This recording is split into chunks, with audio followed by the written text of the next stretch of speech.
Hey, hello, welcome back to my channel. This is a long needed video, but thank you guys for tuning in. You know, I have been very busy and it's difficult for me to come online for a very long time, but I have decided to come out because of these trending issues in Nigerian election. It saddens my heart because one, I'm a Nigerian, and two, every one of us know what it is to be a Nigerian. Whether you are living outside the country, whether you are living inside Nigerian, it is very difficult. First of all, people don't trust you. Secondly, you see how things are going because you know that we came from a very rich country that we all do not need to travel or we all get treated the way we get treated in the airport because of lack of trust we have in our country. But I'm not here to rant about that, but I just came over here to thank somebody like Chimamanda Adiche. I have been following her for a very long time. For the last letter she wrote to the open letter she wrote to the President of United States, President Biden. I am so grateful for somebody like that. You see, in a time like this is a time for most people who have a platform to speak up. It's not a time for us to be racist. It's not a time for us to think, oh, this person does not belong to this ethnic group, or this person belongs to this ethnic group. A lot of things happened during this election. My Igbo brothers and sisters, their stores were burnt down. They were deprived from voting in Lagos. But I have not had anybody, except former President Obasanjo, speak about it.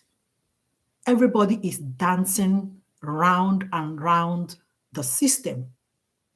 Even the so-called men of God. I hold Pastor Adeboye on that. A lot of us, my tithe, my offering, I was a worker in a Redeemed Christian Church of God with a lot of Igbo people. It is time for you to speak up. There is something my people say. Ndu ada anoya. Man onye yaba abones onye gasi ndu asịrị ya. No one corner. I watched their market burn down and I shed tears. Ndu ada anoya, sorry for my non-Igbo listeners.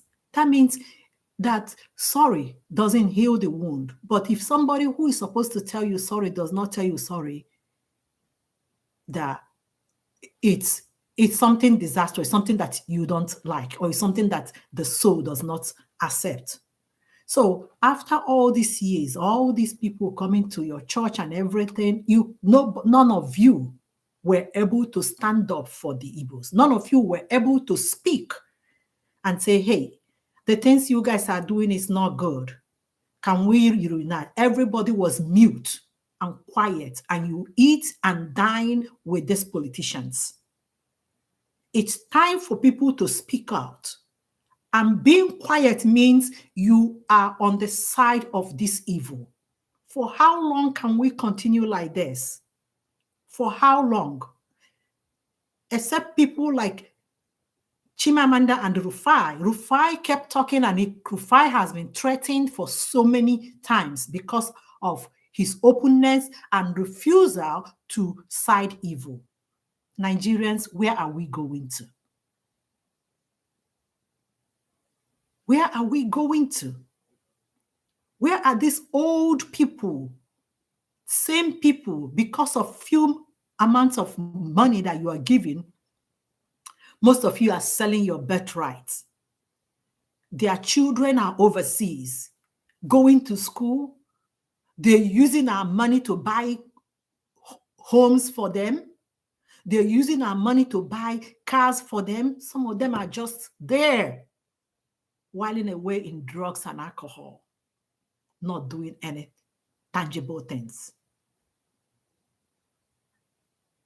I decided to speak on this because this is not my topic, and it's been a long time I've been on this YouTube because I've been so busy with other things.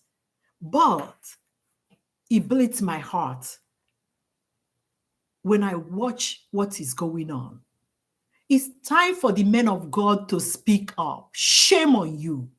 Shame on every man of God that see evil and keep quiet. Because you are dining with them, because you're getting all the contract and the money from them, none of you want to speak up. We have Osubanjo as the vice president. What is he doing? One of our redeemed pastors? None of them have the courage to speak up for the atrocity that the APC is committing in Lagos. They have gone ahead to even tell this GB that he's an Igbo guy. Oh, you are selling your child to us. We'll be glad to take him back because his mother is from Igbo. So now his father that is Yoruba, you guys are disowning him. It is so shameful that even at this time, I have spoken to so many other people that are very tribalistic. And you see how they are subtle about it. They are quiet about it. They don't want to say things about it. It's evil. If you see things that is not good, whether it's your brother, sister doing it, you need to say something. This election is well manipulated and everybody is saying it. Now you have told them to go to court. A lot of things are still happening. Can you leave the obedience alone? Leave the obedience alone, APC. Stop buying all these people. And then the men of people, some of the gullible men of God are going to Peter Obi to tell him that it is the will of God, just let it go. Oh, enough is enough. When tithe was discussed, every man of God I know came up on air, came on YouTube to speak about tithe. Now it is something that concerns the society, is something that concerns the welfare of the common man. None of you cares because you have gotten money under the table. It is shame on all of you. Shame on you. On those of you who sit down there in your church, collect tithes and offering, and things like this is happening in this country, none of you is speaking the truth because of fear and favor you are going to get from them. I just want to thank you, those of you who are still speaking, and continue to speak because one day we will be heard. One day these old people will be out of the way and let the new ones rule. Thank you. Welcome. If you can leave your comments, I will respond to every comment that is on this. I'll make out time to respond to all of them. We have to move forward. Leave the obedience alone. Wait for the court orders to come. I watched the election go. One of the ladies was wounded, and then she went all the way to still vote with all the bleeding and everything. This is a very important election for every one of us. And we cannot continue to let this thing go like this. We cannot continue to call ourselves the giant of Africa, but there is nothing there for us to write home about. How can we be giant of Africa when there's so many poor people, so many maltreatment, people who go to work and they are not paid?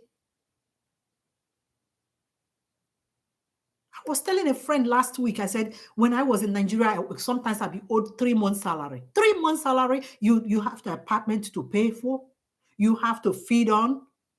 Oh, buying a car was a luxury.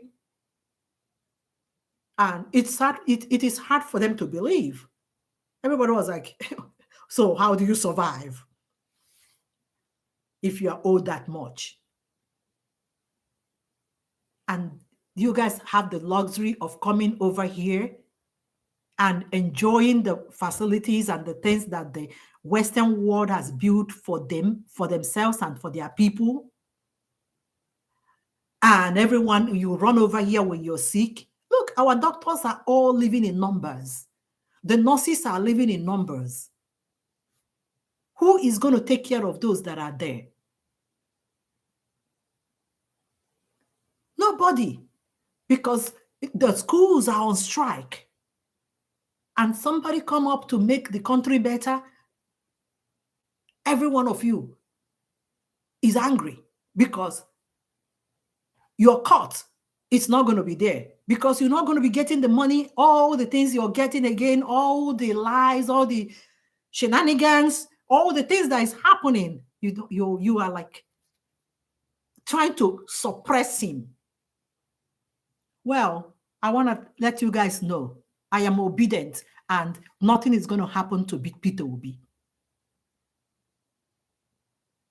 And we are going to take our mandate for that country. Thank you.